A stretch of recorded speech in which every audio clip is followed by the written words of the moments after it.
Ce matin, je suis allé à la déchetterie, vie passionnante, et je vois un permis jeune conducteur. Et le jeune, il était littéralement, donc avec le L, tu vois, le père assis à côté, dans un BMW X5. Je peux vous dire qu'on n'a pas tous appris avec les mêmes véhicules, hein. Purée, et moi j'habite vraiment dans une région où ça, tu le vois assez souvent. J'ai déjà vu une fois un jeune qui roulait une Porsche. Il y avait un L collé sur une Porsche, tu vois. C'est une dinguerie quand il pense, hein. Je veux dire, en moto, eh ben tu peux pas dès le début t'asseoir sur une moto de 200 chevaux pour faire le permis, tu vois. Par contre, en bagnole, il y a aucune règle, tu vois. C'est-à-dire que si ton père t'achète comme voiture pour apprendre à conduire une Lamborghini, bah tu peux le faire avec une Lambo, tu vois. Alors oui, t'as moins de chances de te foutre dans le décor avec une voiture vu qu'il y a 4 roues, mais ça fait pas trop de sens. Tu peux tout de suite, avec n'importe quel véhicule, tu peux apprendre à conduire, tu vois. Théoriquement, si ton père a une Pagani et qu'il te la prête pour faire le permis, théoriquement c'est possible. Il n'y a aucune limitation, tu vois. Alors après, je pense que sur la Pagani, ce qui va être plus compliqué, c'est de coller le L dessus, tu vois. Mais là, voilà, un X5, le gros 4x4 chez BMW. Alors tu vois, je m'y connais pas bien, je pourrais pas vous dire quelle génération et tout. Je pense pas que c'est un des tout nouveaux, mais c'est quand même des véhicules à genre 100 000 balles, tu vois.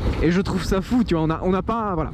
Moi, j'ai appris dans une petite Mazda 2 Sport, très cool à conduire, parfait, petite, maniable, tout ce que tu veux. Et comme ça, je crois un X5. Alors de nouveau, je peux me tromper, mais je crois que c'est en tout cas 250 chevaux si tu prends la version la plus petite.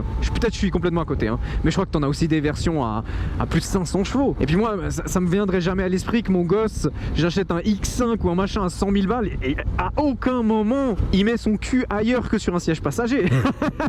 Mais en même temps, on n'a pas tous le même budget. Donc voilà, c'est juste, je trouve ça assez fou ce monde où ouais, voilà, parfois tu dis c'est pas une super sport, tu vois, mais quand même, t'as quand même un véhicule à en tout cas neuf, passé 100 000 balles. De nouveau, vous me corrigez hein, si je dis vraiment des grosses conneries, mais je pense pas. Et voilà, t'apprends à conduire avec ça.